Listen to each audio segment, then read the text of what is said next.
네, 파리 올림픽은 끝났습니다만 안세영 선수 폭로의 후폭풍 이제 시작이죠. 안세영 선수가 엿새 만에 입을 열었고 스폰서 문제를 처음 꺼낸 건 결국 선수의 보상 문제입니다. 지난해 목소리 그리고 최근 목소리까지 함께 들어보시겠습니다. 안세영 선수가 올해 전 세계 상금 랭킹 1위라고 나오거든요. 네, 상금 1등은 예상하고 있었고요. 네, 열심히 달렸는데 이 정도 보상은 충분히 받을 만하다고 생각하고 있습니다. 다른 나라 선수들을 보고 저도 느끼는 게 많은데 협회가 좀 따라오지 못하는 거에 늘 답답함과 부당함과 그걸 조금 해소를 못하는 게 제일 저는 답답했었던 것 같습니다. 그래픽 저희가 준비해봤습니다. 같이 한번 보시죠. 안세영 선수, 국민들 아시는 것처럼 세계 랭킹 1위입니다. 얼마 버느냐? 상금으로 8억 6천만 원, 9억을 좀 못 벌었어요. 그리고 연봉 6,100만 원을 더해서 이제 뭐 9억을 조금 넘기는 수준이죠. 그런데 이런 선수가 있답니다. 세계 랭킹 13위의 인도 선수인데 신두 선수가 광고료에 후원 계약, 그러니까 뭐 연봉 이런 거 말고요. 광고와 후원만으로 약 100억 원에 달하는 수익을 올리는 걸로 알려졌습니다. 그러니까 국내 선수끼리가 아니기 때문에 뭐 다른 나라 랭킹 상위권 선수들과 뭐 비교할 수는 없습니다만 일단은 우리 안세영 선수는 1등인데 세계 13위인 인도 선수는 거의 10배를 벌고 있죠. 그러다 보니까 조금 뭔가 나는 왜 이렇게 보상을 못 받을까라는 생각을 또 할 수도 있겠다라는 생각도 듭니다. 안 기자님 어떠신가요?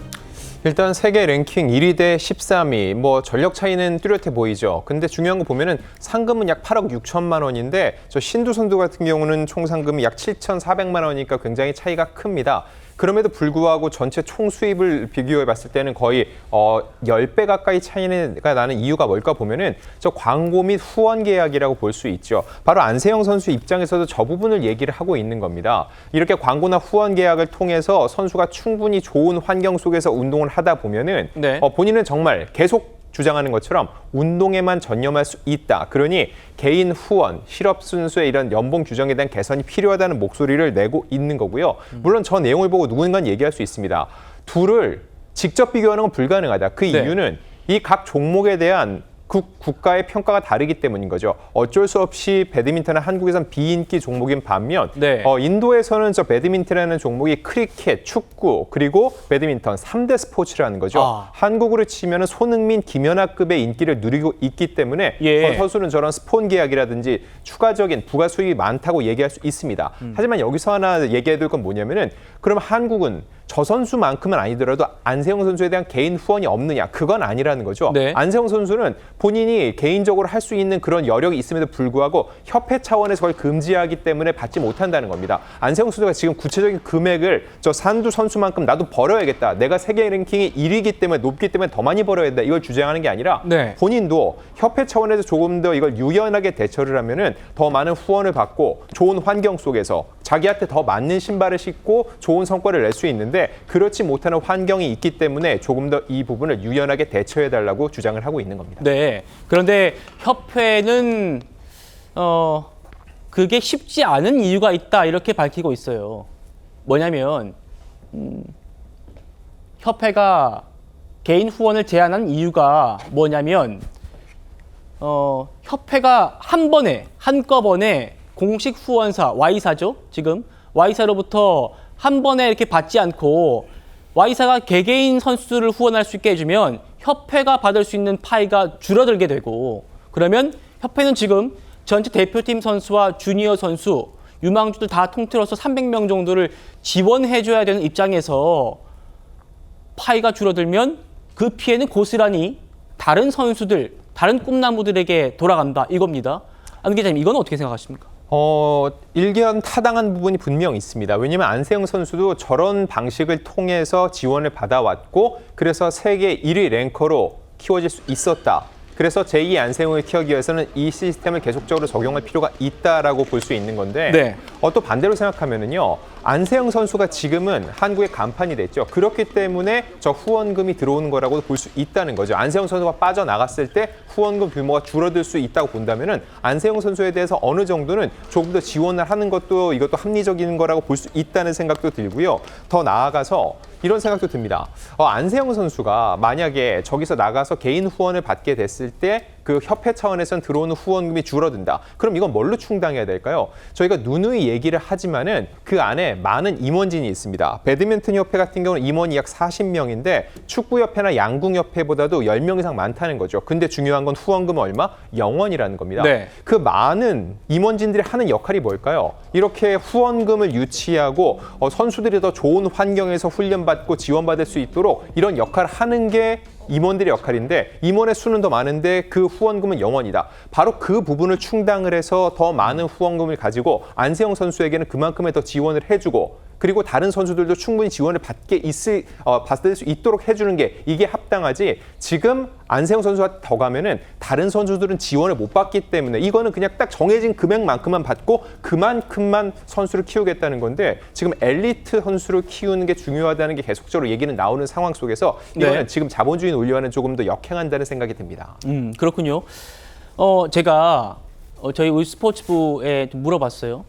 다른 협회들은 이런 문제가 없었냐. 그러니까 축구협회가 비슷한 게 있었대요. 뭐냐면요.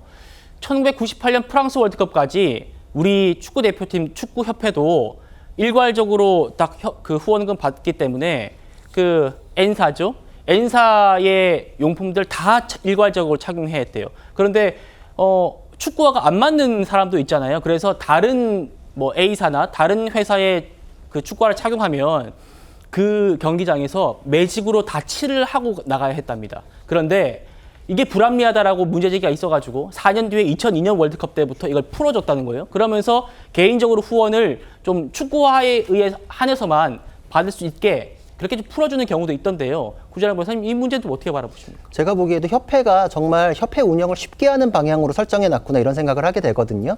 방금 말씀에서도 보셨듯이 협회의 임원이라는 것은 진짜 외부에 기부금을 유치해오는 게 가장 큰 일이거든요. 제가 학교법인 이사로도 오랫동안 일했는데 이사님들 하는 일이 본인이 기부를 하거나 외부에 후원금을 유치를 해가지고 장학금을 많이 지급하게 하는 거를 업적으로 삼아요. 그러니까 이런 스포츠 협회에서도 마찬가지입니다. 근데 지금 안세영한테 어떤 로고를 붙이고 싶은 후원 업체가 있다면은 협회한테 기부를 할 수밖에 없거든요. 예. 안세영한테 직접 하는 건 의미가 없어요. 협회가 지금 독점적으로 그 권한을 쥐고 있기 때문에. 그러니까 협회는 임원을 40명씩이나 갖고 있으면서도 외부에 안세영과 달고 싶으면 우리한테 돈 주세요. 이거 이외에는 하는 게 없는 거예요. 그러니까 안세영에게 개인 후원도 풀어주면서 협회 차원에서 세일즈를 해가지고 별도의 후원을 따오는 게 능력일 텐데 굉장히 쉬운 운영을 해왔다. 그것에 선수 개인이 좀 권리를 좀 제약당했다. 이렇게 볼 수 있고 네. 두 번째로는 아까 인도 선수하고 비교했는데 인도 선수도 개인 후원이 가능했기 때문이잖아요. 안세영 선수도 개인 후원이 가능했으면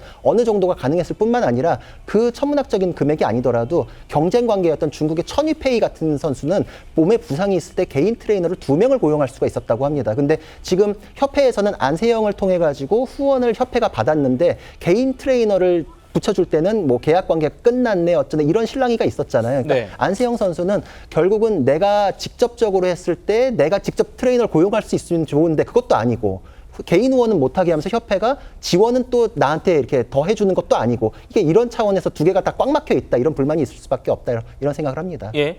어쨌든 협회의 그 딜레마도 제가 설명을 해드렸기 때문에요. 뭐 이런 논란에 대해서 협회의 주장에 또 공감 간다는 분들도 많이 있습니다. 그 부분을 좀 말씀드리면서 지금 이 논란은 좀 유연하게 이 협회 규정을 좀 바꾸는 쪽으로 논의가 되고 있다고 하니까 좀 지켜볼 텐데 안 기자님, 그런데요. 좀 전에 들어온 소식이던데 안세영 선수가 이번 달에 예정됐던 국제대회에 모두 불참하겠다라고 협회에 또 통보를 했더라고요. 이유는 또 뭐라고 들고 있습니까? 일단 안세영 선수 입장에선 지금 이런 여러 가지 논쟁이 불거지는 상황 속에서 아무래도 곧바로 훈련을 강행하는 거 그리고 결국은 또 국제대회에 나가기 위해서는 협회 차원에서 어떠한 절차를 밟아야 되는데 이런 문제가 말끔하게 해결되기 전까지는 조금 더 휴식의 시간이 필요하다고 생각을 하는 것 같고요. 네. 더 나아가서 안세영 선수가 부상을 달고 뛰고 있다는 거는 단순히 항저우 아시안게임 때가 아니라 그때부터 이어져서 제대로 지금 본인이 케어를 못 받고 있다고 했죠. 지금도 안세영 선수가 무릎 무릎에 테이핑을 한 채로 경기를 뛰고 있다는 건 모두가 봐왔습니다. 결과적으로 볼 때 이번 올림픽에서도 굉장히 집중적으로 훈련을 하고 준비를 하면서 몸에 적잖은 무리가 갔을 수 있기 때문에 지금 금메달을 땄기 때문에 안주하는 게 아니라 사실 두 발 나가기 위해서는 한 발 더 뒤로 물러서 준비할 필요가 있는데 그런 차원에서 안세영 선수가 조금 더 휴식을 취하면서 그 다음 경기를 준비하겠다는 의지로 보입니다. 네. 지금 들어오는 소식으로는 표면적으로는 무릎과 발목 부상이 있다 그러면서 진단서를 협회에다가 제출을 했다고 해요. 부상 이유로 이번 달 국제대회에 모두 못 나간다. 뭐 이렇게 얘기를 했는데 일각에서는 또 이번 폭로가 또 영향을 미치지 않았느냐 이런 시각도 있습니다. 여러 가지 논란이 계속 있기 때문에 문체부가 조사를 한다고 했잖아요. 곧 아마 시작을 할 것 같아요. 아마 조사단 10명 정도를 투입해가지고 국가대표 선발 과정을 비롯한 여러 가지 협회의 후원, 계약 방식 이런 등등을 지금 보시는 것처럼 이런 항목들을 체크를 한다고 합니다. 강선필 부위원장님, 네. 문체부 조사 어떤 식으로 좀 흘러가야 된다고 보십니까? 그러니까 이제 법이라는 게 항상 현실을 뒤따라오는 거거든요. 그래서 우리 국회에서도 이제 재정법보다는 개정안이 많은 거예요. 근데 제가 이제 이번에 일련의 사태들을 좀 지켜보니까 협회가 했던 운영 방식에 있어서 사실 이해가 가는 부분도 있습니다. 하지만 이해가 가지 않는 부분도 있더라고요. 그러면 이거 왜 그럴까 하고 주변에 좀 물어보니까 예. 결국에는 이게 사람은 바뀌는데 이 시스템은 과거의 유물로 계속 남아있는 겁니다. 그러니까 지금 임원분들과 어떻게 보면 안세영 선수 간의 인식 차이, 세대 차이도 많이 있고 네. 과거의 어떤 선수들에게 집중적으로 강요하고 희생을 강요하던 그런 세대 문화가 아직도 남아있는 것 같아요. 그러다 보니까 오히려 협회가 사장 같고 선수가 직원 같은 그런 불합리한 관계가 형성되는 것 같은데 이렇게 문체부에서 아주 모범적으로 평가되고 있는 협회와 어떤 스탠다드를 좀 맞춰가지고 그 예. 상황 안에서 조금 불합리한 것을 좀 개선하는 방향으로 갔으면 좋겠다 그런 생각을 해봅니다. 그렇군요.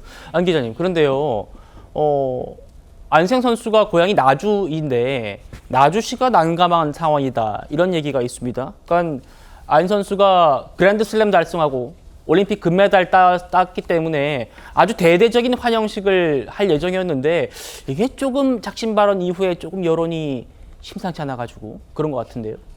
일단 안세영 선수뿐만 아니라 다른 금메달리스트들은 각자의 고향으로 가서 여러 환영식들을 하고 있죠. 안세영 선수의 고향인 나주시 입장에서는 대대적으로 이 환영 행사를 하고 싶을 텐데 그러기가 힘든 상황이라는 거죠. 아무래도 안세영 선수 입장에서 지금 이런 문제 제기를 한 후에 고향에 가서 마음 놓고 웃을 수 없을 것 같고요. 예. 안세영 선수가 없는 상황에서 환영식은 의미가 없다는 거죠. 그렇죠. 사실 나주시는 안세영 선수의 이름을 딴 체육관 건립까지도 추진을 하고 있기 때문에 이번 금메달리스트가 됐다는 것을 그 기점으로 삼고 싶었을 건데 지금 큰 목소리를 내기는 힘든 상황이라는 겁니다. 네. 하지만 이거에 대해서 나주시 혹은 그 나주 시민들도 난감하겠지만 가장 난감한 건 당연히 안세영 선수 본인일 겁니다. 그렇죠. 통상적으로 이런 환영식이라는 게 관례라고 볼 수 있지만은 여기서 그곳에 가서 또 웃는 모습을 보여준다라고는 자체가 또 다른 또 이런 부정적인 여론을 형성할 수 있기 때문에 그 다음부터 그 당장 내려가기보다는 안세영 선수는 이 상황을 마무리 지은 다음에 그 후속 절차로 이렇게 환영식을 하든지 나주시를 방문할 것으로 예상이 됩니다.